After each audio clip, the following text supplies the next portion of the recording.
My name is Julie Pearson, Little Thunder. Today is Monday, September 11th, 2017, and I'm interviewing Johnnie Diacon for the Oklahoma Native Artists Project, sponsored by the Oklahoma Oral History Research Program at Oklahoma State University.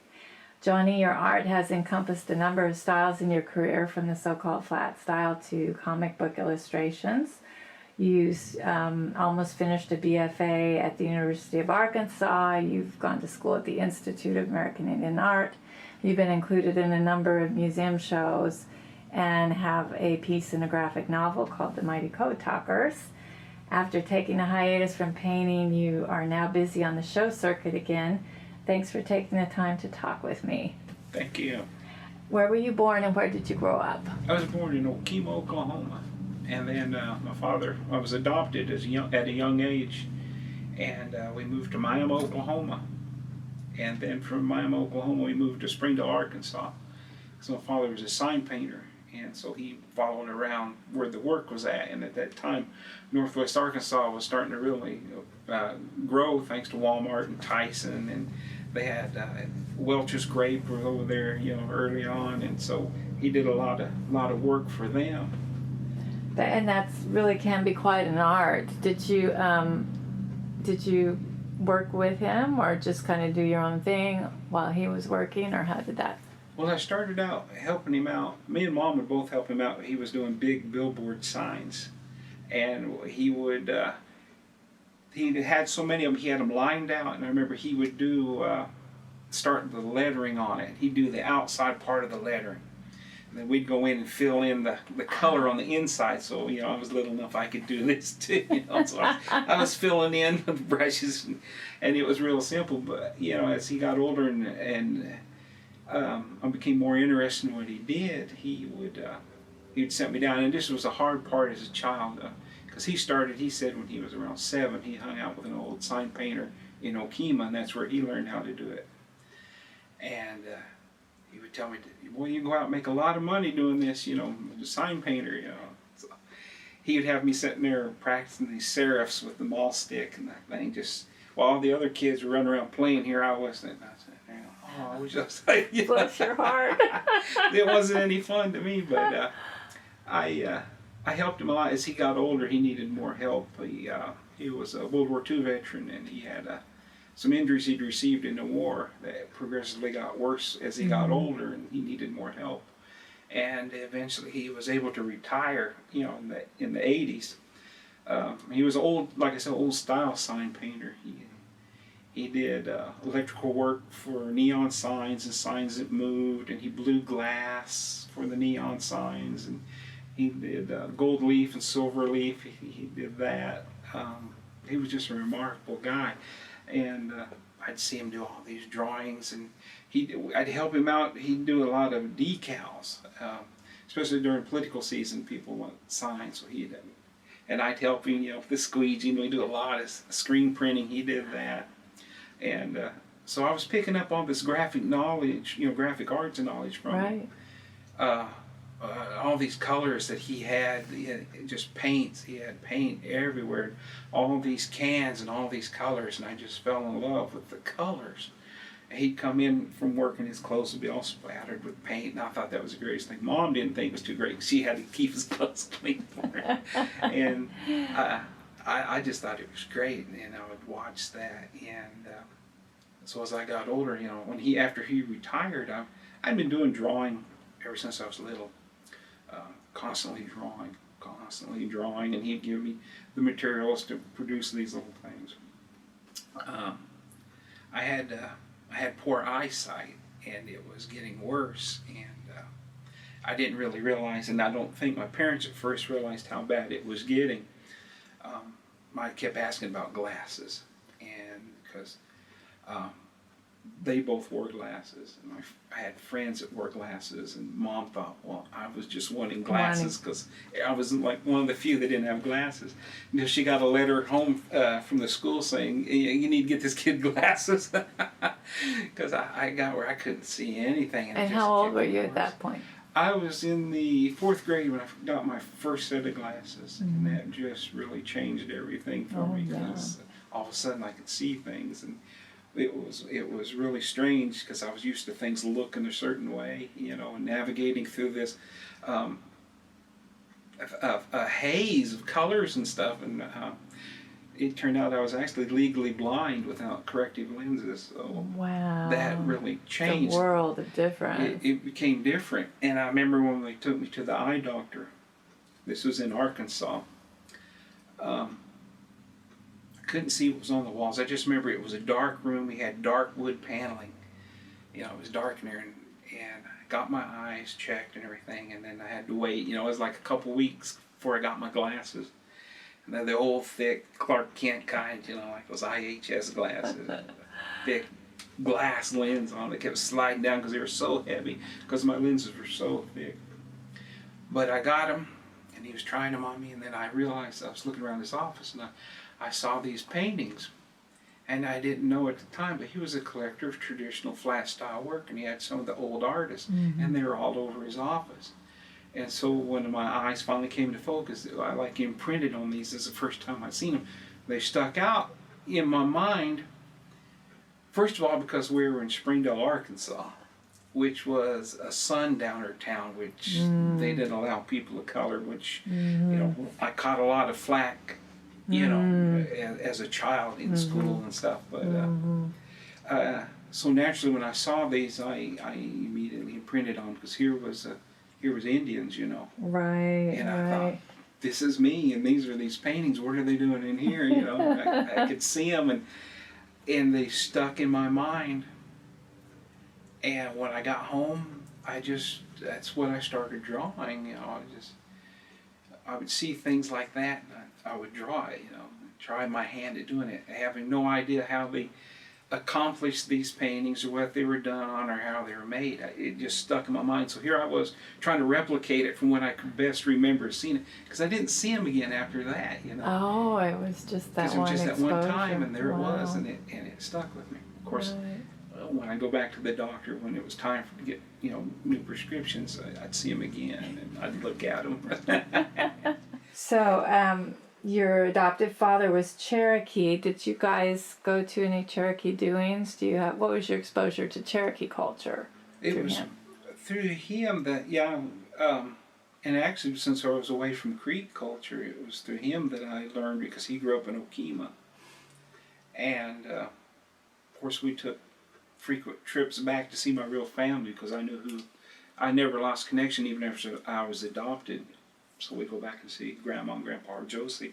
They're in Okemah, and we make a lot of pilgrimages back into Oklahoma, because all of his family and mine lived in Oklahoma. So we were just in that part of Arkansas for, you know, the job, and it was close to a VA hospital too over there in Fayetteville. There's a VA hospital that he'd go to. But everything else, we'd come back to Oklahoma, so it was this constant pilgrimage back and forth to Oklahoma. So sometimes I don't even think about living in Arkansas, even though I grew up there and graduated from high school there. But as soon as I graduated from high school, I was out for a few years and I returned back to Oklahoma, and I've been here ever since. You know. Right. Came back home, so to speak. Right. And then, of course, there's a Cherokee presence in Arkansas for sure, but you mentioned that Springdale, there weren't a lot of people of color. There weren't. There were no black people at all. I was the darkest kid in school, so I often I was called the N-word a lot, and I'd say, you know, I'm an Indian. No, all the Indians are dead. You know, and so I'd come home and I'd tell my parents what they're saying to me, what they're calling me. Of course, you know, Dad, he'd get all fired up. But, you know, he said, "Don't you let those white kids talk to you like that," you know. And then you become confrontational a lot of times, you know, physical violence, other kids against me. I was raised as the only child, even though I have brothers and sisters that are older than me. They weren't, you know, living with us. They were out of the home. They were out of the home, so I was pretty much on my own to fend for myself. You know, I didn't realize how bad it was at that age. As I progressed through school, I've had teachers even, you know, that were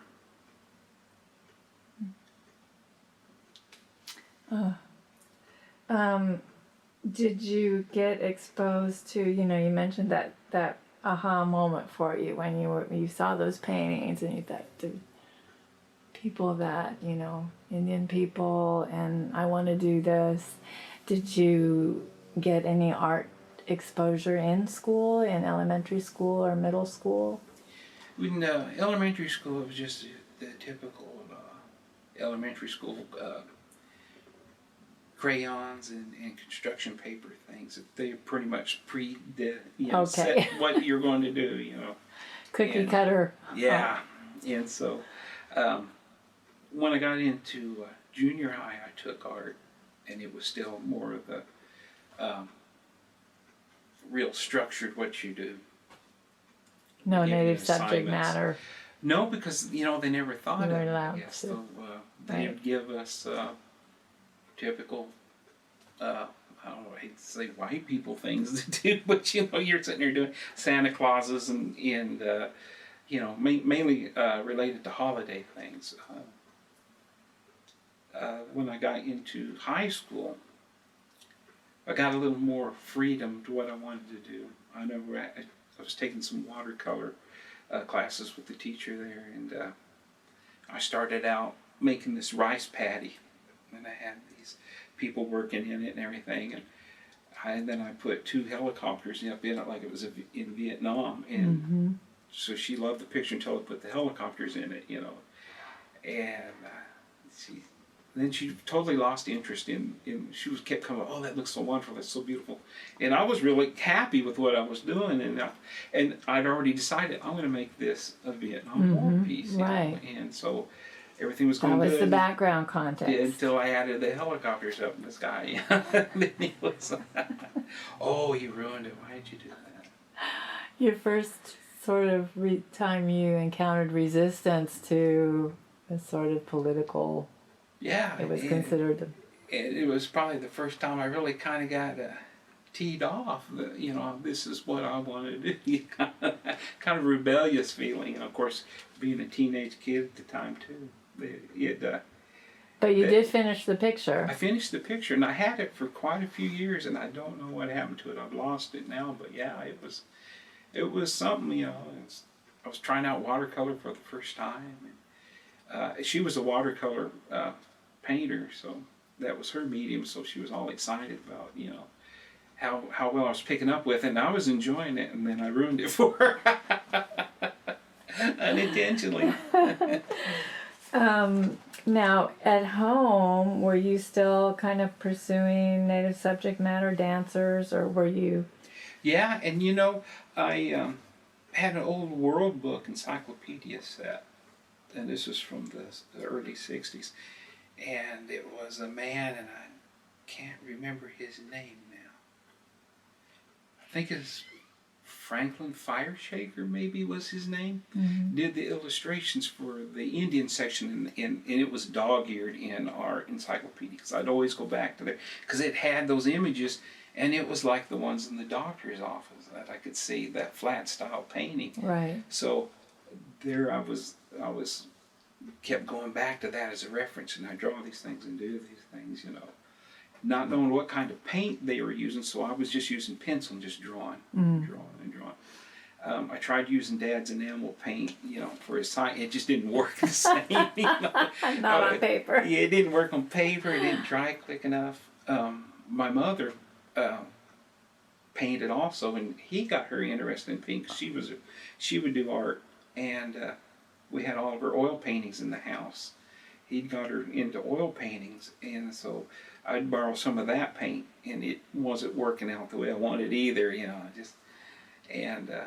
but I kept at it, and finally, when I got into, after I graduated from high school, and Dad had retired from the sign business, but then he got where he wasn't physically able to climb up ladders and do anything anymore. I showed him some of my pictures I had, and I had all kinds of little drawings, I was doing through the years and stuff, Indian subjects, and he said, "These are good." He said, "You need to do something with these." He said, "You really need to do something with these." So I thought, well, what am I going to do with it? At the time I didn't realize that there were competitions, art shows, or anything for this. So the closest place at the time was over in Siloam Springs, Arkansas. A woman owned a gallery, the Indian Paintbrush Gallery. And I thought, I found that place one day going back to Oklahoma. I just happened to look aside the road, and there it was. So I thought, man, I'm going to check that out one of these days when I go through here. So sure enough, I did. I went in there and I took in my drawings to her and I showed them to her, and she was pretty impressed. She was carrying the Bill Rabbit and guys like that. They were established guys, and I love that place. And I'd always go over there, and I know it was a gallery and she was selling, but it was like a museum to me. I'd always go over and just look, I couldn't afford any of it, and she knew that, but she'd always give me encouragement, and she's the one that gave me a sheet one day. She goes, you know what? She goes, you need to enter these shows. So she gave me some applications she had for the Cherokee Trail of Tears show, the Five Civilized Tribes show, and then one for Red Cloud Indian School. Wow. She goes, send your stuff into here and see what happens. Now, the owner was Nancy Van Pook. Yes, was it Nancy who Nancy, gave you encouragement? Because she had some nice salespeople too. Cool. And that was her. I couldn't remember her last name. I knew her first name was Nancy. Yeah. Yeah, that was her. That's who and this was probably Now, what year? Yeah. 1983, I'm thinking. Because I'd been out of high school for a couple of years. Mm-hmm. So about 83, 84. Because I graduated in 81. So I started sending off my work, then I of course, this was pre-internet, so you couldn't just look up how some of these things, shows, and everything was going on. So I would always go to her, and she'd always have, she'd have contact information or places. Go here, you need some, try here. She's the one that brought me back from my second show. I wasn't able to go to the opening that night at the Five Civilized Tribes, but she brought me back. That was my first time there, and I got an honorable mention for a watercolor painting that I did. Oh, that's great. Yeah. She was so excited, So you got a ride there, but she brought you back. Yeah. I was all excited. Were your folks there too? Yeah, and they were able to make all the shows up until, my mother passed at 95 of cancer. And Dad in 2001, so he never got to see a lot of the things that had to happen, neither one of them afterwards, but I think he would have been proud, For sure. Well, so you started entering these shows, you finished high school. What happens next? Well, I finished high school and I'm hanging out, working in the hospital. I started out working at the hospital. A friend of mine I went to high school with, come up to the hospital and get a job on weekends with me. I work housekeeping. And where was it? In Springdale. Oh, in Springdale, okay. Springdale. Was the guy I went to high school with. So I went up and applied for the housekeeping job, but I didn't get that job. But I did get a job working in the materials management, as they called it. It was in the supply of the hospitals. So what I did was unloaded trucks and delivered the supplies in different places of the hospital. It was like a little warehouse in the hospital. It was a part-time job. And I did that. And so I was still thinking about school, but my biggest fear of school was I was horrible at math. And I knew to go to college you had to have algebra. And I never had any college prep classes in high school. None for algebra, never took algebra in high school, any of that. And so that kept me out for the longest time. And so one day, I was entering these art shows, and we were going over to the Five Civilized Tribes, and I saw Bacone College when we were going by there, and I'd heard of that. Dad had talked about Bacone. He mentioned it to me, if you're going to do this art thing, maybe you should go somewhere they teach art. He said, maybe I ought to try and look at Bacone, because they've got a good art program there. So one day I dropped by there and I got all the information up, and I came home and I told them, I'm going to school. And they're like, no, really? And I said, yeah. I said, I'm going to go to Bacone. Well, Dad got all excited, And so I filled out the paperwork, got accepted, got all excited when I got the acceptance letter, you know. Yeah. And so that's where I started going to Bacone. This was 88. It was 87 I enrolled. It was in the fall, but I got everything done too late to get into the fall semester. So I went in the spring semester. Okay. And so I went there. I was looking for a job because I needed to work because I had a little girl, and I had a pickup truck payment I needed to make, so I needed to work. And so I was looking all around for a job there around the Muscogee area, going filling out applications and nothing ever came of it. But a woman that worked there who was at the time, her name was Adelaide, I think it was. She was the enrollment or something or other, but. She said, well, you know, we've got a job here on campus. They're looking for someone to work in the dorms. She goes, it's a nighttime job, though. But she goes, you get free tuition if you work for the school. And I thought, I'm your guy. You know? Of course, I was young at the time. I was 25. And it was 9 at night till 5 in the morning. And I basically stayed in the McCoy Hall at the time was the men's dorm. I think it's the women's dorm now. But what I would do it wasn't a full-time job. I filled in on every other weekends and on nights that this other guy, who was the actual full-time resident hall supervisor, I would take his spot. And so that gave me enough time and enough money that I was able to make child support and my truck payment, and you still have a little extra money and still do my homework. And now it's like, well, I got a 9 to 5 job, you know. It's 9 at night to 5 in the morning, but it's a 9 to 5 job. So there's nights I would stay up till 5 in the morning, and it was quiet. You know, it was mainly someone had to be awake in case something happened. There was not much happened, and so they gave me time to do homework, and you know, I could watch TV and I could read. And mainly to just stay awake, you know, that wasn't a problem. At 7 o'clock was my first class, so I'd get like an hour of sleep. I'd get up in time to go eat breakfast, go to class, have classes all day long, be up in the evening, then go to bed about 9 or 10 o'clock, you know, on the nights I didn't work. And of course I was young, so it was easy to do. It was easier. Wow. And now, you know. Well, what sort of skills then did you acquire through your art training at Bacone? Well, at Bacone I was taking Indian art.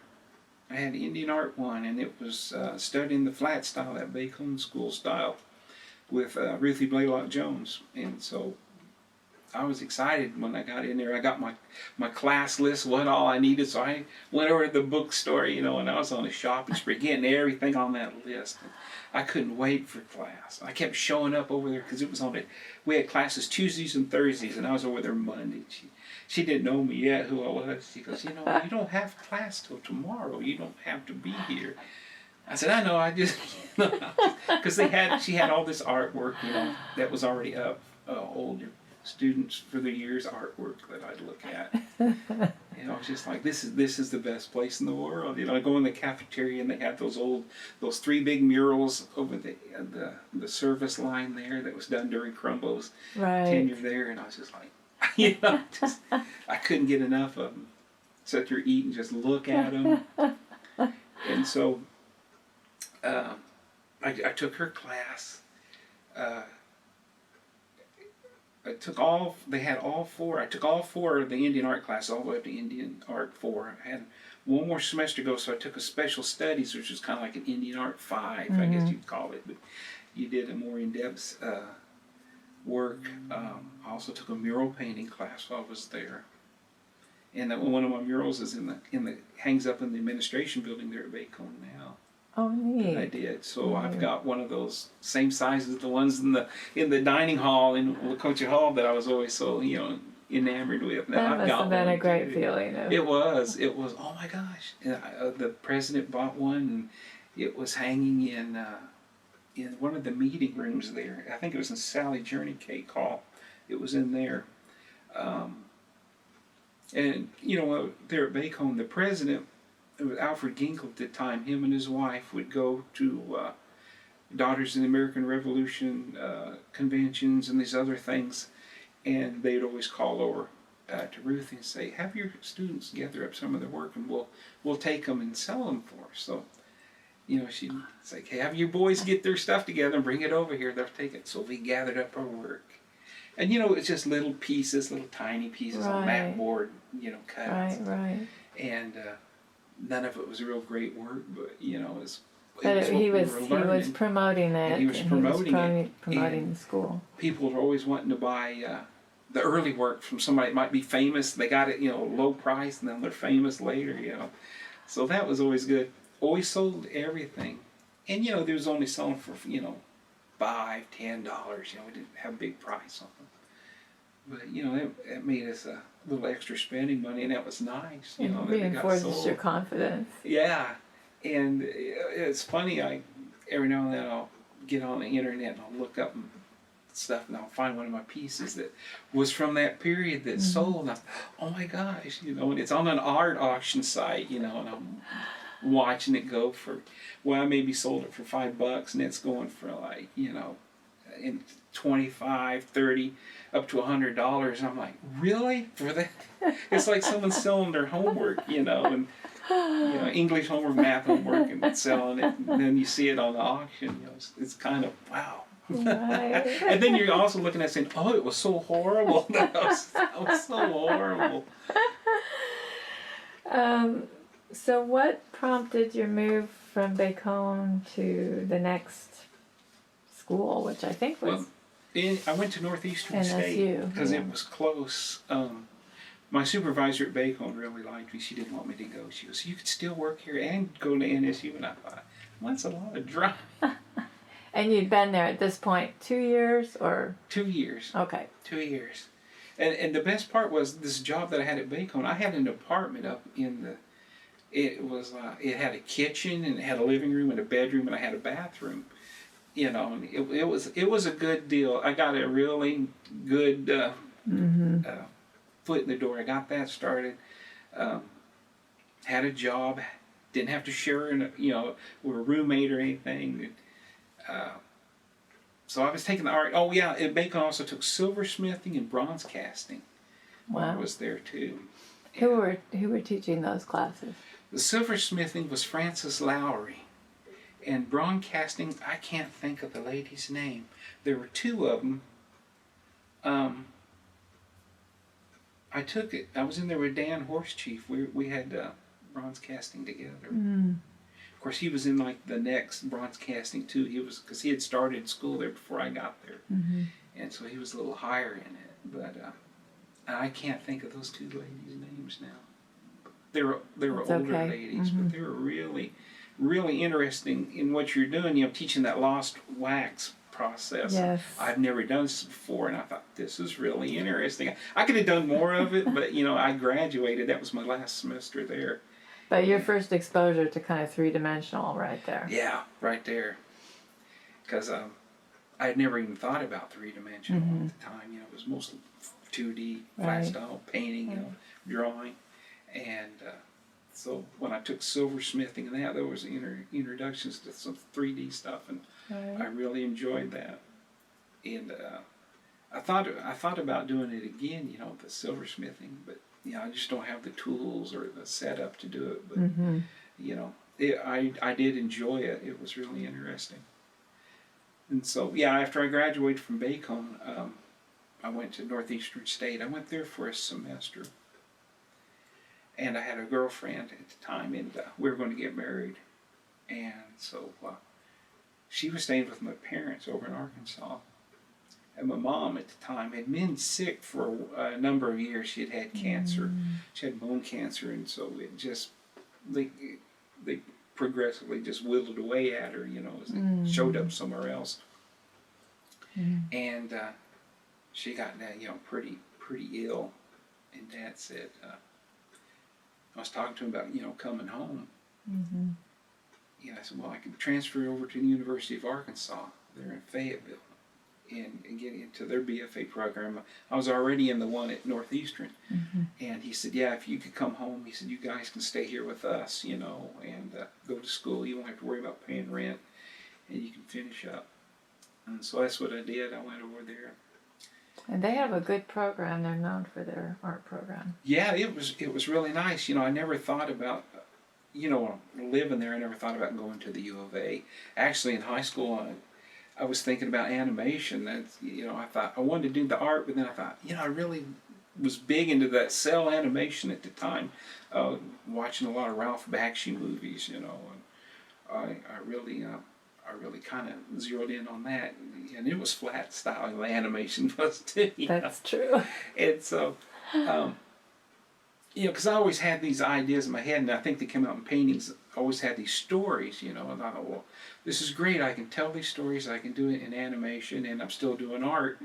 And of course, it was just a teenage kid, thinking about what all he was going to do in the world, and it never happened. It never came to be. I sent off letters to different studios. I sent one to Walt Disney, asking them. They said, "Oh, thank you for your interest," and they gave me a list of schools to attend in California that they choose their animators from.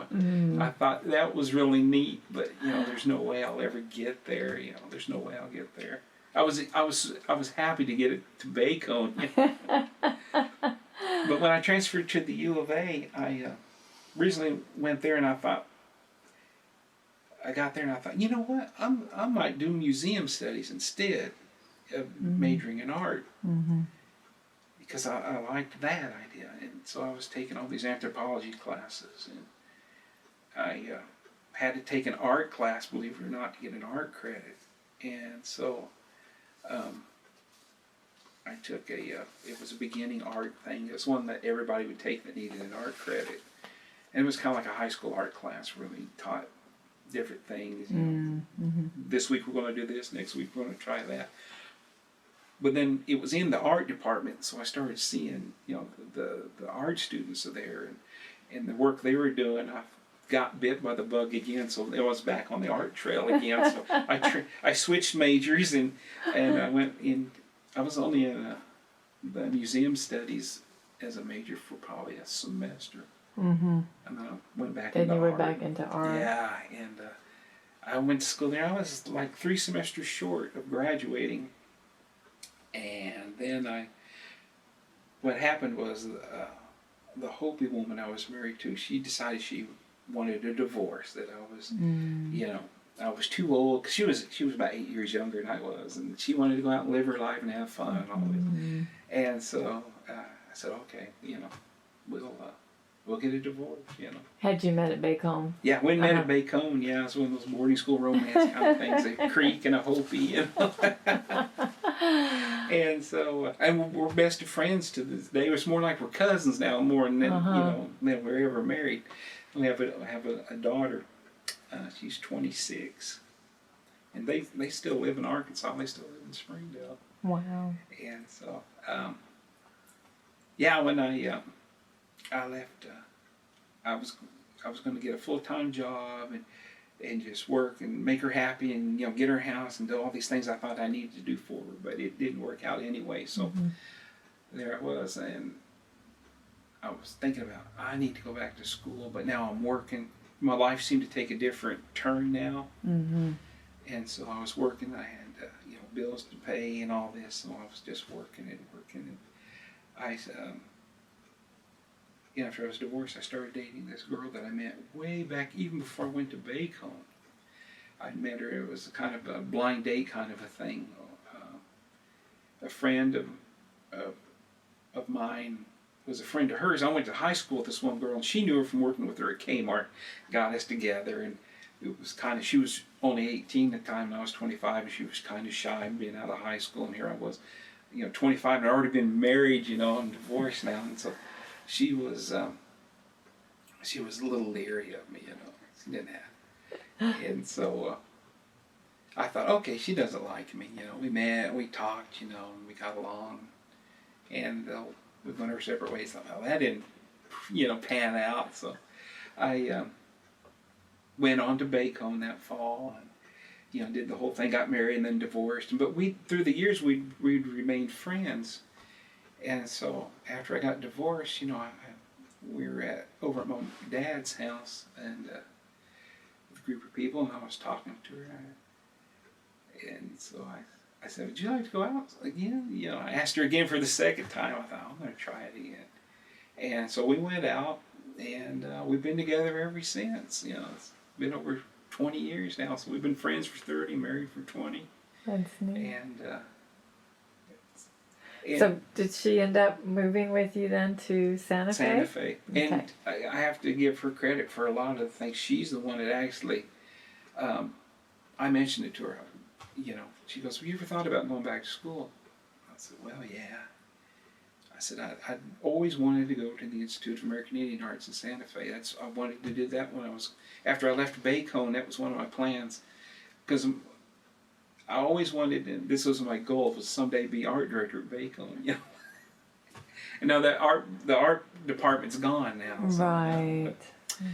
Anyway, that's what that was the goal originally, and then you know, I kept getting sidetracked through life. Different things that happened in life take me a different way. So we were at a powwow over here in Tulsa. I think it was one of the old, back when they used to have the Indian Arts Festival, Tulsa Indian Arts Festival, over at the fairgrounds. Okay. We were in the expo building there. And there was a booth there. I had a recruiting booth set there, and they had all the you know, enrollment papers and everything you fill out.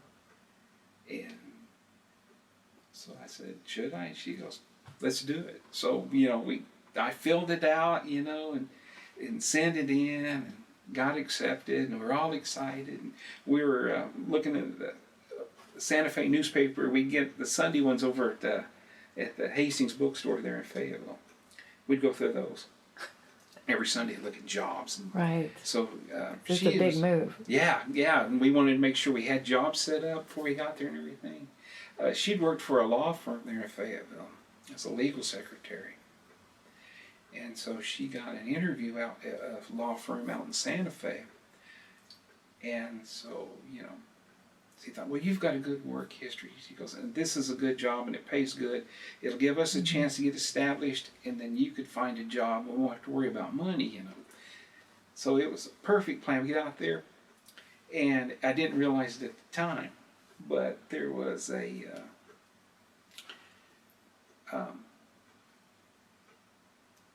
the school and the students, I guess it was the president of IAI and the students, there was a turmoil over the leadership of the school, and there was a lawsuit that brought about by the students against the school. Unfortunately, the law firm that my wife had 2 callbacks for, and it got accepted, they passed on her because they thought it would be a conflict of interest. We didn't know this at the time. They were representing the school, and since I was a student, they thought, you know. Oh my goodness. And so her job fell through. Now we're out there. And we've got no money, you know. I can't find a job because there were all these jobs going out there, but we didn't realize that during the summer those jobs go away because they get filled up real quick. Right. So we got there, it was like right after the rush. So I was getting a job one place, a part-time job. I was sorting screws and bolts in these little things in this hardware store, putting them in the right place, you know. But it was work, and I was getting paid. I did that for 2 days. The guy showed me, here's what you need to do, and he goes, I'll come back and check on you. I didn't see him, and then after I'd been there about 8 hours, I thought, yeah, what? I didn't take a lunch. No one said it's lunchtime. Right. No one said you can go home or anything. So after about 8 hours, I went up to the office and asked for him. Oh, he's gone home for the day. I said, well, I'm going to go home too, because we both started at the same time. Bless your heart. And so you're still working. The next day, you know, I was scheduled to go in there, and I didn't see him, but I went back to fixing the bolts, and you know, I got paid for those 2 days, but no one ever said anything to me. The next job, it was a little more exciting for me. It wasn't much. It was at a gallery. They had a mass mailing, and that's all I did was a little sponge and water sticking stamps on these invitations. Of course, I was up top on this building, and I was outside, and wasn't used to the sun out there. You know, it didn't feel hot because I was used to Oklahoma heat. Right. But the sun was just baking my skin. You know, I was all blistered up from being, and it's higher up in the altitude. Yes, higher less up there. protection. The atmosphere is thinner. So yeah, but those were my 2 job experiences, and she finally got a job working for administrative assistant for an insurance company there. And well, we were just about to go home because we were almost out of money. We had enough money to rent a U-Haul trailer and come back. Mm-hmm. And I went up to the school and to get a refund, my student deposit back. I was going to use that to get the U-Haul. And the enrollment officer there, he said, "Wait a minute." He says, "Hold on." He says, and I had this video that I had of my work. I had one of those old big video cameras, and I took a lot of pictures of my work. He says, "Hold on." He says, let me do something here. And he took that video and he showed it to the president of the school. It was Della Warrior at the time. And the new president, after all of the turmoil. That's when Della came in. Yeah, she was made president, and he showed her that video. And they both said, "Well, he looks like he's going to be a major artist. We can't let him go. You know, we got to find some way to keep him here." So they got me a job in the library, and I started working there. They gave me advancement pay and got me a job in the library. And then my wife got a job working for the insurance agent as his administrative assistant. So we got our jobs and we were able to stay. And my dreams of getting to Santa Fe were, you know, all those years finally came true. I thought there for a second they were going to go away. What kinds of skills did you acquire at the Institute that impacted your art? I think just a lot of the impact came from being there. I think there was just this thing about being at the Institute of American Indian Artists that gave me this strength. I was there knowing the people that had been there before. I kind of fed off that energy, you know, it was like this residual energy. A lot of synergy there. Yeah, even though it wasn't, when I went there, it wasn't on the Santa Fe Indian School campus, it was on the College of Santa Fe. We were staying in the old Kennedy Hall, and most of the classes were prefabs or in the old barracks that were there. And I was laughing about my wife. I said, "Yeah, it's Indian school." Because I said, "Look, you know, the classrooms have license plates on me over there, those old prefabs." But yeah, being there, knowing the talent that had came through there, knowing the talent that was still there as teachers, because Linda Lomahopta was one of my teachers, Karita Coffee, you know. Yeah. And it was. It was kind of, you know, you kind of get awestruck at first when you're in there, and you're actually in the room with these people, like I was with Ruthie. You know, here I was with Ruthie Blaylock Jones, learning how to paint the way she learned from Dick West, you know, and you're thinking Blue Eagle and Crumbo, and, you know, Chief Terry Saul, all these guys that have been here, and the people that come out of that school, you're in the same building, breathing that same air, doing that same work. And now I was out here, you know, it was just, that helped, you know, the confidence, the interest. I enjoyed my time at the University of Arkansas and enjoyed my time at Northeastern, the teachers and the work I was doing there. But this was home, because you know, I had Ken Stout was my painting over teacher at the U of A, and he liked my work. And he always called me Chubon because we had another Johnny in the class, and you know, he said, "Well, do you have any other name?" I said, "Well, just call me Chubon." So he always called me Chubon. So, he probably don't even remember now. If he did, he probably wouldn't even remember my name was Johnny. He probably remember me as Chubon. He asked me one day, I was doing some work in there, and it was Indian. We pretty much got a free reign to do what we wanted in that class. It wasn't so structured. So a lot of times, you know, we would have class assignments, but then there was class assignments where this is what I want you to do, but you get to pick the subject. You know, this is how I want you to interpret. And a lot of my stuff was Indian stuff, you know. I'd come in with pictures from stomp dances or, you know, stickball games, things like that. And he asked me one time, he goes, do you ever get tired of doing Indian subjects? And I wanted to ask him, do you ever get tired of doing white subjects? You know, because I've seen his work. And, you know, I loved his work, but I never thought about it in that way when I said, do you ever get tired of doing this white people work? That's how I felt, you know, when he said that to me, ever get tired of doing Indian stuff? I thought, and to this day, I don't know exactly where he was coming from on that. I mean, only thing I could think of was, and I don't think he meant it derogatory. I don't think he knew. It was just like he didn't understand the culture or where I was coming from with it. He may not have understood the work. He appreciated the technique maybe, but not the work I was doing. We're out at the Institute. There wasn't any of that. You know? Right. It was perfect, you know. Right. It kind of makes me think sometimes when I do a piece, painting from inside the culture, and I take it somewhere, I know exactly what that work is. Other Creeks will see it. They know what it is. If it's from another tribe, I usually don't do too many pieces outside of my tribe. It doesn't seem right, you know, because that's not who I am. Sometimes when non-Indians see it, I don't think they know what it is, and they get kind of like that, you know, what is this? Or they'll make some comment about it. I've got this one of this feather dance there, and I had it up at work one day because it's real bright in there, and I like to take my work up there just to get a different look on it, Right. different lighting, just to see, Right. because I'm painting in this little dark dungeon here. And this one woman walked by, and she saw. She goes, "Oh, that's nice." She goes, "What are those children doing?" And I was like, "Children."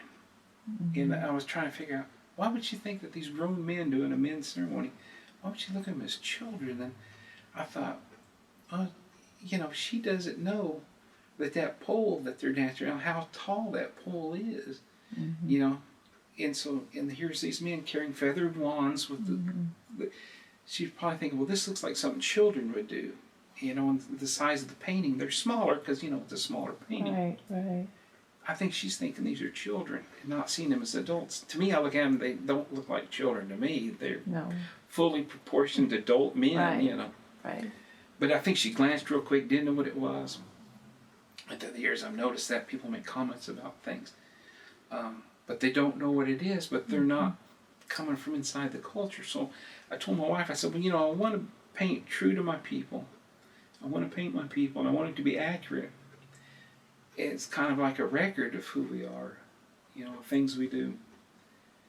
And I feel like I'm failing on that if I'm painting these things and people aren't recognizing what it is. And she said, well, you know, they don't know what it is. She goes, when the people are looking at your stuff, she goes, you need, maybe if they say it, you need to explain to them. Because they're not. And I've always had this trouble letting the art do the talking for me, because like I said, my wife says I mumble, you know. I ramble on sometimes when I'm telling a story. So this is easier to do one little canvas, and there's, you know, all this story there.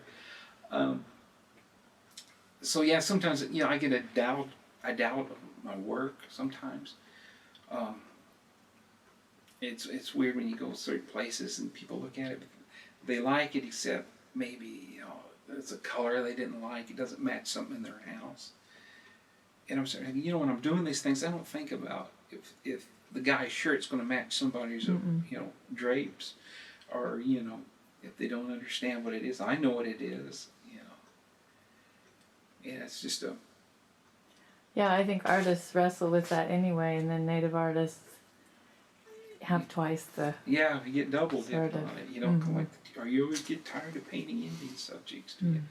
And I think sometimes they see us as such one-dimensional characters that they don't see the culture or the real beauty behind it, or they don't understand the meaning, or the, you know, just the fact, the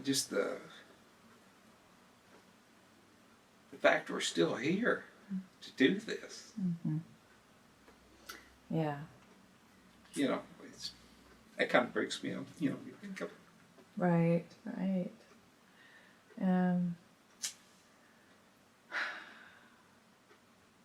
I'm so glad you got to be out there where that synergy is and that reinforcement. And I'm just kind of wondering, once you finished up your work there, how has it played out for you since then? You know, it's done real good because I got a lot of confidence in my work.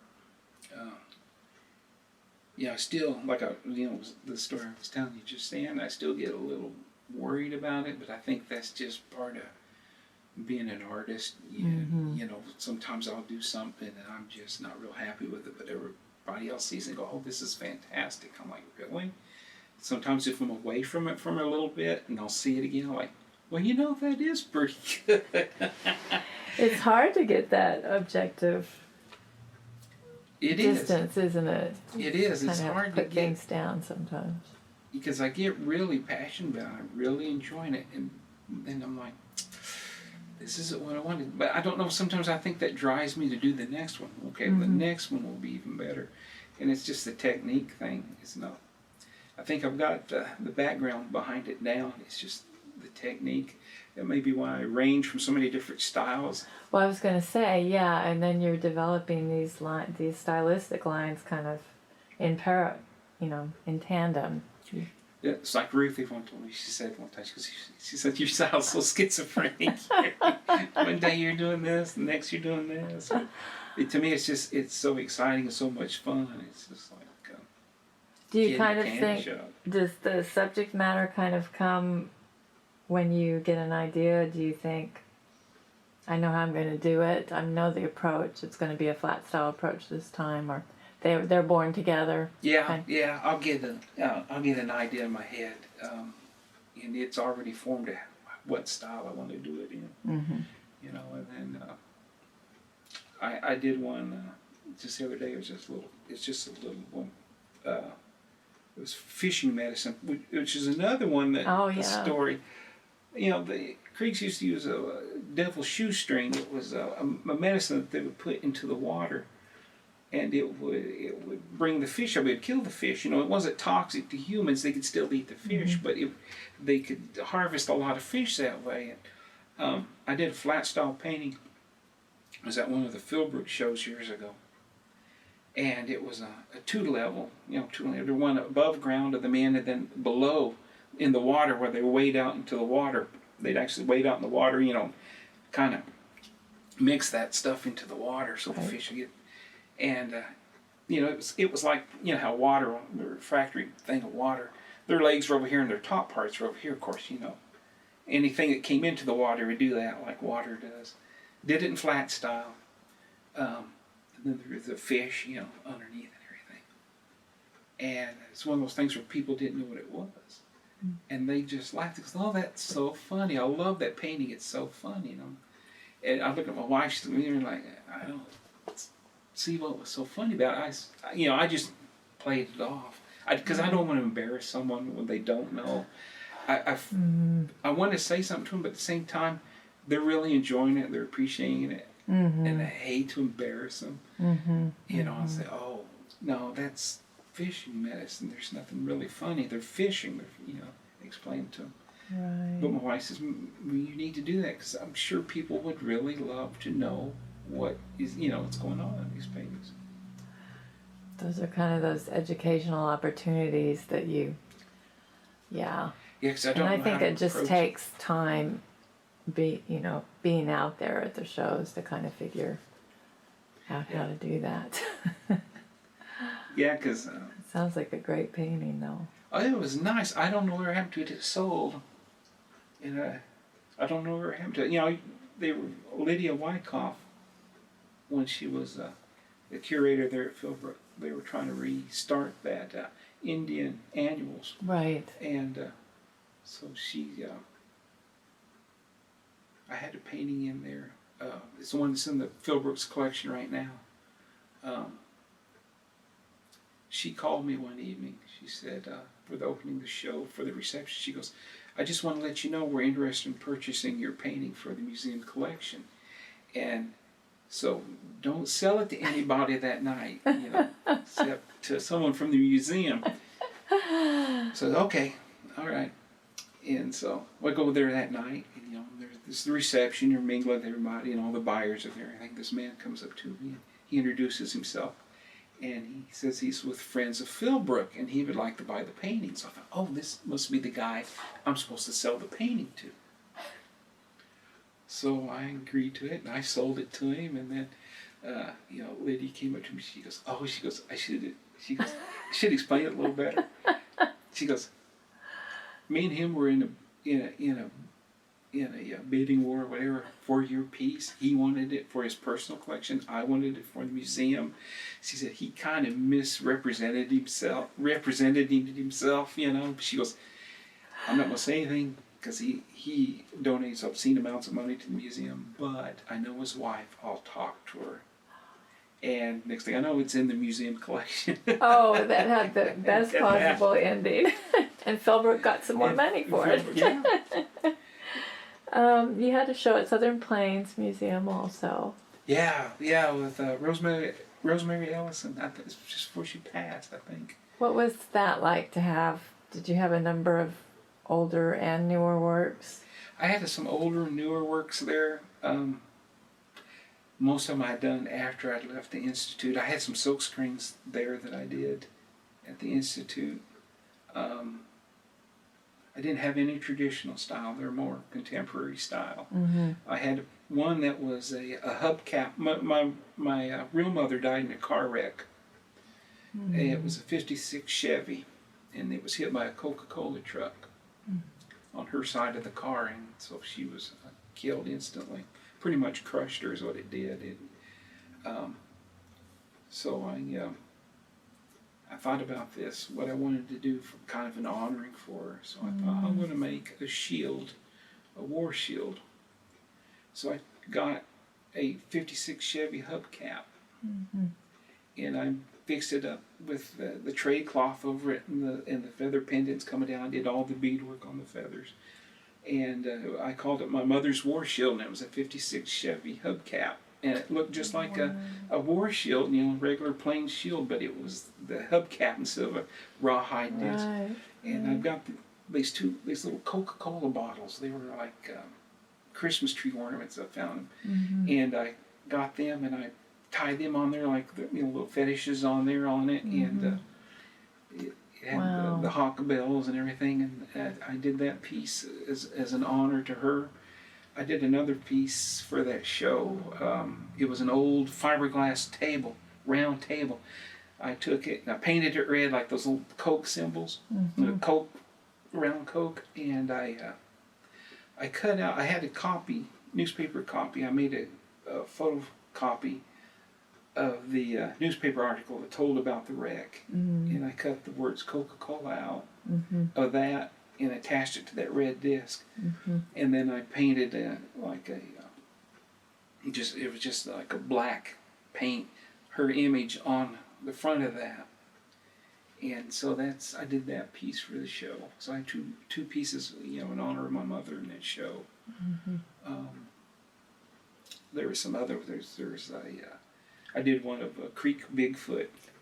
I did a ribbon dancer. There were some other works. They're all gone now. I've all sold all of them.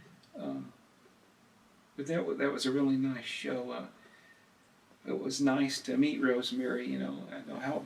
It's another one of those like meeting a movie star kind of things. There's people you've heard about. Right. And it's just, and then here you are now in their presence. You're right. Like, wow. She was such an important figure. It was funny. We were discussing that one piece earlier, the Andrew Jackson's Toilet in Hell. Yes, and I just want to interject quickly because, your three-dimensional pieces are just wonderful too, and Corita Coffee's ongoing influence. And as you get ready for a couple of shows coming up here, getting back in the show circuit, and you mentioned CSAM, you have this wonderful three-dimensional piece. Yeah, I did it as a student working Create Coffee's 3D design class. It was a chair class. It was a chair design class, and she showed us examples of what she was looking for. And one of the examples she'd had from a previous student was an old wooden chair, and it had all these arrows just stuck all over it, like it looked like a porcupine with arrows in it. It was called Custer's Chair. Well, the Creek's, our Custer was Andrew Jackson, so I thought I wanted to do something, for Jackson then. I want to do something like that for Jackson. So I went to a Salvation Army store there in Santa Fe, just trying to look for an old piece of furniture or something that I could find. And I passed this one room, and it was kind of off in the back and laying on its side, and I didn't even know if it was for sale at first because it was just laying there. It was an old toilet. And it didn't have it had the tank and the commode part and the seat, but it didn't have the lid on it. There was no lid to the tank. So I wasn't sure if it was for sale. So I asked them if it was for sale. Yeah, $25. And at the time, I was living in Santa Fe. My wife had moved back to Tulsa. Or actually, she was back in Arkansas. She hadn't moved back to Tulsa yet. She was in Arkansas. I called her. I said, hey, is it okay? Because we shared a bank account, Bank of America. I could put in my funds there, and we shared it out. I said, is it okay if I draw money out of the bank and get a toilet? What do you need a toilet for? I said, I got an idea for a class project. She goes, I guess if you really need that toilet, go ahead and get it. I said, I got to have it. I got to have it. So I get it out, and I take it back. And I'm sitting there, and I got it in my dorm room, and I'm looking at it. What am I going to do with this thing? And so I can't remember. I came home for some reason or another. I can't remember what it was. I wasn't home very long, but I went back out. We had like a 2-week time period to do this thing. I came home, was in Tulsa. We were downtown Tulsa, walking the alleys, and I was trying to find old pallets and stuff with big nails, rusty old jagged nails. And what I did was, the toilet seat was an old wooden seat, and I jammed them things, drilled and stuck them in there where it's all these very painful if you were ever sat on it, on that toilet seat. On the inside of the seat, I carved out with this old wood carving tool that I had. I carved out the presidential seal, and then I painted it on there and made gouges in there, painted it red. The toilet itself, I took a photocopy of Jackson, a picture of him, ran it through the copy machine there in the library where I worked on cellulite sheets, cut it out, and of course this was just a student project, so it was like real low budget. I stuck everything on there. I stuck the Indian Removal Act excerpts from it and all this stuff about Jackson from the Hermitage that I found and everything. So put it all on there with contact paper. It was real low budget. The tank was missing. What was I going to do for the tank? So I thought, I'm going to make this big Jackson head. And I had a printing class, so I did all these. And they just came out with the new $20 bills where Jackson's picture went from that little small size to big. And I thought, that I'm gonna make some of those. I'm gonna screen print some of those, and they're gonna be like they're going down the toilet. And I did all this work on it. And I took it in there, and Carita loved it. She just loved it. And Kenneth Johnson, the silversmither, he saw it. And I think this is when he was just getting a fellowship with the Smithsonian. Oh. So they took all kinds of pictures of it. He talked about it when he was doing his talks, when he was going around the country. He goes, your toilet's getting rave reviews. And all this was going on, and then, it just kind of faded away. I graduated, and I toted it around with me the last 20 years. I graduated from the 20 years ago and toting this thing around with me. And going back to Rosemary, when she asked me, if I was interested in doing a show out there at Plains Museum, I said, yeah. She goes, I love your work. She goes, and I love to have it out here. She goes, I want everything, recent examples of your work, except I don't want any Andrew Jackson toilet. I never even mentioned to her, but she knew about it. She already knew about it. And that thing got a lot of, word of mouth and the box and telegraph. It was all over. That's too funny. And so I told my wife, I talked to Justin Giles. I showed him some slides that Carita took of it. And he said, I told him it's just set in my garage in disarray. I don't even have the top anymore. It's just made out of cardboard. he says, I think Andrew Jackson's toilet needs to live again. Mm.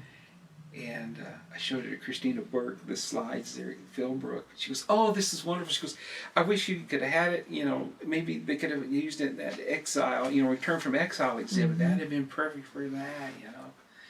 And so it, you know, it just sat out there in the crowd, still collecting dust. And when Trump got elected, and you know his this whole thing with Jackson and him, I thought, yeah, it's time for that to come back. So I had the Southeastern Indian Artists Association has a exhibit that it's a juried exhibit coming up. It's called Indian Offense, and it's going to be here in Tulsa. It's the same time that they're having that Native American Art Studies Association conference. Yes. And so I told my wife, I said, I'm going to redo it. I'm going to go through. And so what I did, I went through and I hand built out of wood the top part, redid it. I painted it. It's all painted now. It wasn't painted before. I've got a wooden pedestal it's sitting on now. Before it just sat on the floor, you know. And now it's on a round wooden pedestal, and I've redone everything, reworked it, and so now it's gone from a student study piece or assignment piece to an actual finished piece. And I'm really happy with it. You know, I'm anxious for it to finally get seen. Right. You know, people have heard about it, but no one's never really seen it. And now it's, you know, new and improved. It's the real deal now, and it's ready to hit the show. You know, but yeah, it's. I mentioned it in a post on Facebook, and Kenneth saw it. He goes, oh, I think I know which statement piece you're talking about. I'm glad I'm going to get to see it again at the conference, and we're going to have a picture. So in terms of your painting, you're mainly working on board or canvas, mainly working with acrylics or watercolor? Acrylics and oils. Acrylics and oils. And, I still do the flat style. Do you still do some watercolor or I not? still do that. Yeah. Okay. I still do some watercolor. A lot of work I do is in acrylic. Okay. I'm really thinking about, you know, the environment, you know, you know, some of the oil paints and stuff, and even the acrylics and everything, you know, it's all water-based paint. Right. Where does that go? You know, Right. what happens, you know? So I've been really seriously thinking about that here lately. I'm thinking, I don't want to leave such a footprint that way. You know, I want my art to be seen and to last forever, but I don't want what I've used to create it to be, you know, Right. which is really rough because most artist material it's hazardous to even to the To some degree, yeah, that's right. To some degree, so That's there's a you know, conundrum there for me that you know, I do a piece you know, protesting like dapple, and then I'm using stuff that's not good for the environment to make this piece, and I'm just like, what do I do? So I'm looking at, you know, maybe trying to find some renewable things, maybe going back to more earth-based. I was telling my wife the other day, we were at Philbrook, I said, we were looking at some of the older paintings they had in there. I said, you know, in the old days, these guys, you know, this is pre-invasion period stuff, you know, they were like 1400s, you know, some of these old paintings, those old guys over in Europe were doing this stuff, but they didn't go to the art store and buy this stuff. They had to make it themselves. They had to do their own, you know, make their own paints and everything. I said, I'm looking at making, you know, what pigments can I use and what can I use as a medium that, you know, to hold these pigments together that aren't, you know, so rough on the environment, or, you know, you think about all this stuff that's getting mined out of the ground, and that's what they make these artistic, you know, art materials and supplies with. It's like, it makes you feel kind of guilty, you know. You're like, Right. and you feel kind of, you know, like a hypocrite. Right. You're sitting there, you know, pouring your dirty water from doing a watercolor down the sink, and you're like, where does it go? You know. Yeah, well, I'll be interested to follow how. Yeah, I think it's the next That might be the next phase of what I might be looking at, what I can do to create new art and still create, but yet not create, but not destroy, I guess. You know? Can you talk a little bit about the piece that you contributed to the Code Talkers novel? Yeah, years ago, this is another where I just the connections that you make there. It's the first time I'd ever been on the computer was when I went out there, Oh. And so they were showing me the internet. I got on the internet, first time, Oh, this is really cool. And so I was looking up stuff. I was Googling things. Or it was Yahoo at the time. The guy said, Yahoo search is real good, So I was typing in these things, but I type in Creek Indians and all this stuff come up. And I'm like, wow, this is really neat. Aragon Starr, his name came up, so she's Creek and Kickapoo. She was, singer-songwriter and all this. I thought, well, this is interesting, so I started looking at her site, and then she had a contact thing. So I thought, I'm going to contact her, I got a new email address to the school, so I sent her an email, hey, I'm Creek too, and she immediately wrote back, oh, wow, that's really cool, we were talking back and forth, and we made this friendship, online, and then he said, well, if you're ever around, I'd like to see one of your shows, and so she had one here at Tulsa, and I came back and I met her, and it was great. We were friends, and then through the years, just run into each other here and there, and stayed in contact. And she'd always send me Christmas cards every year, and so she was doing the Super Indian comic books here, and I thought, well, that's pretty cool, because when I was little, my mom. That's how I learned how to read, is with comic books. And you didn't have to go to kindergarten back then, so she kept me home. And I've learned how to read and write before I went to school that way. And it was with comic books, because she was a big comic book fan. And so that was always another thing. I liked comic books and the animation. It was all tied into that, And so she asked me, we were at the, she was over at the Council House, what used to be the Council House Museum over there in Muscogee, doing a presentation, there on their stuff.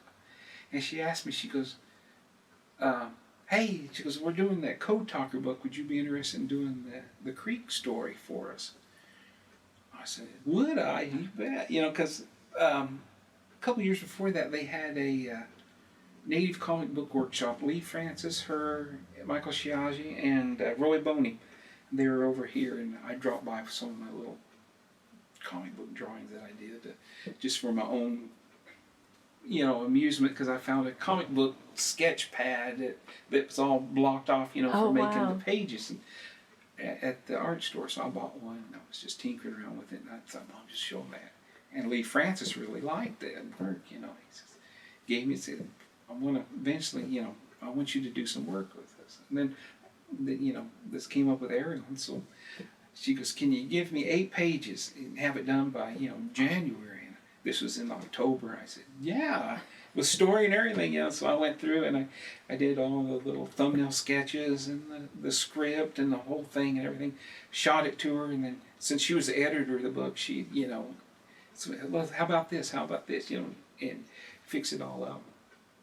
And sent her to the drawings, and they were, pen and ink, India ink and pens and stuff on that paper. She did all the lettering and the coloring. I just did the artwork and the story. And so I went into that book, and I was like, wow, that's really nice. And I've got another one I was working on. It's called Relocation, and that's one that right now I've got 6 pages of it done. It's out in Albuquerque getting scanned right now. I got more work I got to do on it. When's that one due out? I'm not sure the exact date. I'm supposed to talk with Lee again. I got to get some more pages done for it. It was mainly kind of cool. I'll go this far and see how, what he thinks. Right, and he likes it. He goes, you got to keep this up. So I got that going. That's wonderful. That's how I got started in that. It was another one of those kind of a dream come true kind of things. Right. Never thought I'd be, doing comic book art because it was one of the things. And I thought, well, I'll probably never do animation, but I'm sure we'll see more of that too. So what's your creative process from the time you get an idea? oh, they come to me usually at night. I'm sleeping, or just before I go to sleep's the best time. It kind of relaxes me where I can kind of get into sleep. I'm rolling over in my head what I want to do because something's already, I've seen something or something's came to me. I start thinking about it, kind of dreaming about it. Mm-hmm. And then I wake up early in the morning, it's usually about 4:30 in the morning. I come in here and I start working on it. And I start it and I'm hating it. I hate it. This is it. No, but I keep going. I can't stop. I keep. Well, what about this? And I keep working on it. And before long, I got the finished product. Uh-huh. And it comes real smooth, And then when I get right down to it, then it's torture sometimes because it's just not what I wanted. But then I can't stop. And I keep going. I think deep down inside I know it's going to work out. Right. I think that whole this isn't working is what keeps me going at it. And then I get it done. And I'm like, yeah, that looks good. That looks good. I show it to my wife. I'm like a little kid. Like, what do you think of this? What do you think of that? I'm trucking it out, Well, when you look back on your career so far, what would you say was a kind of fork in the road for you? Wow, there's been so many forks and curves and everything. Sometimes I think it was a misstep when it wasn't. I often think that sometimes I'm being directed into this direction. Mm-hmm. So when I come to a fork and I'm not sure which way to go, I don't know if you say you just rely on faith. Mm-hmm. Or if it's just predestined, but I go a certain way. Sometimes I'm trying to take that straight path and you get knocked off of it a little, but you come right back on it. I guess one of the forks in the road that I took was the death of my daughter. Mm. I came back from the Idols York. It was the first time I was at that market there in Indianapolis. My wife was 6 months pregnant, and I've always wanted to go, and she was one of those things, well, let's do it. I mean, she's a great motivator for me. Let's do it. We can do this. That's how I ended up getting a house. We're supposed to be just looking at houses all for a spring break, and the next thing you know, I'm signing the papers. But good for her. She said, let's go to Idols York because I always wanted to go there. Let's do it then. Let's do it. So we went there. She got cleared by her doctor to travel. She was 6 months pregnant. He said, you should be fine. So we go there and had a great weekend, I won first place, best in division, sold painting, sold a lot of work. Had a really good time. All weekend long, though, she kept having some pain. Mm-hmm. And she called her doctor up. One time she called him up. He said, oh, don't worry about it. It's just, you're further enough along, you're going to start having these pains because you're going to be having a baby here in about 3 months. So, you're going to be having some pains. It's just your body getting ready. And so over the weekend it just got worse and worse. And we came back Monday morning. And I drove from Indianapolis back to Tulsa about 10 hours straight just to get her back home. And it was painful. She called her doctor. And he said, I'm sure you're all right. He said, we'll come in tomorrow morning and I'll look at you and we'll make sure. And so I was in the next room all of a sudden. I heard her holler, and I was running back at her, and she thought she had felt the baby's head, but it actually was the water. And so took her to the hospital, and wasn't sure, what was going on or anything. And I took her to the ER and left her there, and I parked my truck, get it out of the ER there. Went back in there. As soon as I went back in, I was looking couldn't find her, and they said, well, they took her up to labor and delivery. She's fixing to have a baby. And I said, no, she's not fixing to have a baby. She's only, I said, what? So I went up there, and what she had done, she'd had an incompetent cervix, and so the baby had moved down in the birth canal, and it sent all the signals, that she was going to, give birth. And, the doctor said it had gone too far down. They called a specialist in, and he said there was nothing they could do, cerclage or anything, to prevent it. That we were just going to have a baby, that night. And of course, he prepared us. He said the chances that it was a little girl, said chances of her surviving are really slim. And and if she does, she's going to have a lot of health issues, And so, of course, we had to go through the full labor, knowing that the baby wasn't going to make it. That was horrible. Then I held her in my hands. But I blamed myself. I said, if I hadn't been so selfish and went to Indianapolis, this wouldn't have happened. This wouldn't happen. It's my fault. And so I quit painting. And that was in 2000, and that's when I stopped. That's when I quit. And a few years later, it was 2008. I was feeling a little bit better.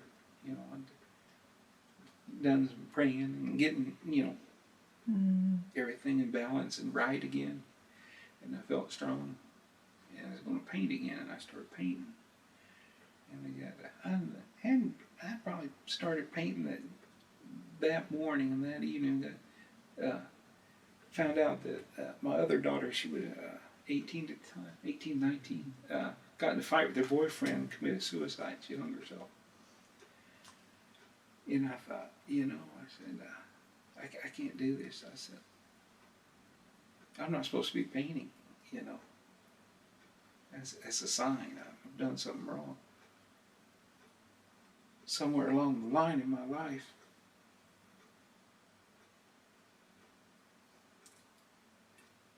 So I stopped. I stopped again till 2014. I was praying. Went to the Eagle Day event here in Tulsa, in Shangors, and was there. And we were talking. And I saw those eagles there. The Iowa tribe brings in the eagles from their rehabilitation program. They had 2 eagles there. Right.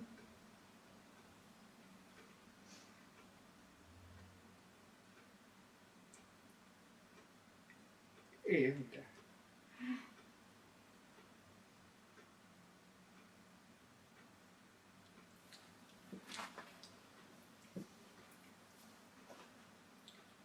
I got this message from those eagles.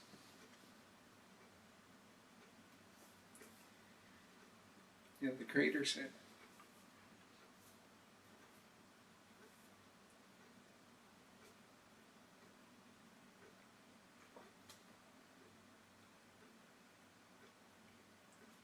"You're still who I made you. Give you this gift." Like these eagles, these eagles have been hurt, but they're still eagles, and they still do what eagles do, and with the help and guidance and love, they're able to continue doing what it is that they do. Then I knew I was going to be all right. Oh, babies were all right. That it wasn't my fault, that I didn't cause it. And so I continued back in with my art. I went back onto the path that he obviously had set up for me, to do these things. This is what I'm supposed to be doing. So I went back into it, and I'm feeling good. I'm feeling real good. That pain's still there, but I'm able to do what I need to do, and I'm very thankful and feel blessed and fortunate that I have this gift. The Creator, He gives you these gifts, and He'll take them away if you don't use them. And so I'm using them, and I'm really appreciative of the fact that I've got to do what I've done with my work, and then it's been some of the places that it's been, and it's getting the recognition, and it's a good feeling. And it's, some of my work's been places I've never been. You send it off to places like New York and stuff. I've never been there, but it's been there. Oh, we're really thankful that you're painting again, and we're gonna take a look at a few of your pieces that you can share with us. So Johnny, would you like to tell us about this piece, and maybe also tell us a little bit about how you do your titles, if they're hard or easy, or at first? Sometimes the title, I'll come up with it, while I'm doing the work. It's usually based on what it really is. Right. Sometimes I'll use a Creek title. It'll be in Creek. That's great. But I always put, the English out beside it. Mm-hmm. Usually when I enter shows, when they announce it or talk about it, they usually use the English version. But right. But you're using the language. I'm using the language as part of painting within that culture. Mm-hmm. If you go to another country and they've got the painting, it's usually by the titles. It's going to be in that language. Mm-hmm. So that's to me part of being true to the heritage and the culture. This one, I didn't give it a Creek title. I just call it Three Creek Hunters. I usually refer to us as Muscogee, but a lot of people don't know who Muscogee are, but they know the name Creek. And so this was an old story. It's actually older than what the characters are represented here, because when this story originally originated, they didn't have shotguns like the one Indians carrying there. But it's a story. It's a Thunder Helper story. The three hunters. The one boy, I use my son as a model for it. For him, it's what my son always likes that. He said, "That's me, isn't it, Dad?" I said, "Yeah." But the story of the Thunder Helper, the boy goes on a hunting trip with his three uncles, and he hears this rumbling sound, and it's thunder, and it's in a fight with a tie snake. The tie snake has him down, and the boy releases him. He shoots an arrow in there, and he hits that tie snake in the neck, and he releases thunder, and thunder's becomes his friend. And they go back to his uncles. He's telling him he needs to go on to this, take a medicine course. His uncle said, "Oh, you're too young." The oldest uncle. And he goes to the middle uncle, and the middle uncle says the same. He goes to the third uncle, the youngest one. He goes, "Well, I think you're old enough to go on, a vision quest kind of thing." And so when he does, he gets these powers, and he transforms into a rainbow. And there's this other town that they're having a conflict with, and with the help of thunder, the boy goes through and he's able to destroy the enemy. And it's the thunder paying him back for helping him with the tie snake. But that's the basis of that story, and that's why I decided I want to give them three weapons that Creeks would normally use: a blowgun, the bow and arrow, and a gun. And that's the idea. I wanted the old story stuff. I want to use the old traditional flat style painting to represent it. That's a beautiful piece. Thank you for sharing that. You're welcome. All right, how about this piece, Johnny? And this one, this is titled Dawes Commission Interpreters. And what I wanted to present were speakers. They're fluent Creek speakers, and go to the people to try to explain to them, what was going on. Some of these people, they're kind of look upon them like, what are you trying to do here? These white people come here talking this, and now you're coming here talking this. So I wanted to kind of give them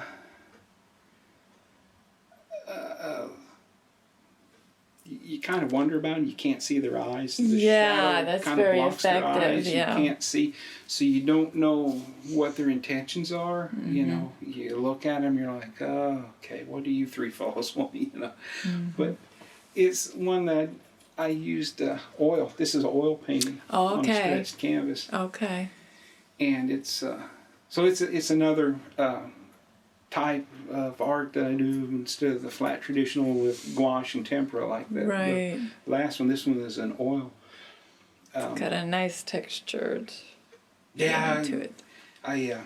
I'm rough on brushes the way I paint. So I buy cheap brushes because I'll eat them up. And so I wanted to do this. It was the thing about hats. I love hats on Indians. You know, any kind of Indian, old pictures with hats. And Right. so in the creeks, you know, a lot of times people don't see this as Indian art. A lot of times because they don't have what they recognize from the movies, you know, the plains or the teepee or the, you know, the feathered bonnets or anything like that, or the beadwork. But these are Creeks. This is how they were dressed during that period. You know, they wore hats and they wore, you know, the coats and everything like that. So, and I love the way that looked from that time period. So I wanted to do a piece like that. And I was looking back a lot on some of the old Impressionist work, you know, from the 1890s. Mm-hmm. The Yeah, Van you Goghs can and feel that. everybody. And I thought I want to do a painting in that style like that because it's same close time period. If one of those were to be painting, you know, this, if they were like say,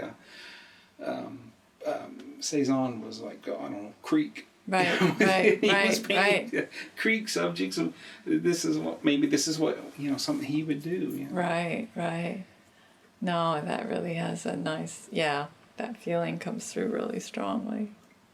And it's fun to paint like that. You know, to try The something new. physicality of it. Yeah, because I'm in here just, you know, like I said, no rough on brushes, just getting it thick and moving it around. And, Right. And actually, in some places, actually mixing the paint on the canvas itself instead of on my palette. You know, I get it on there and mix it and just play with it, and I really enjoy doing that. Cool.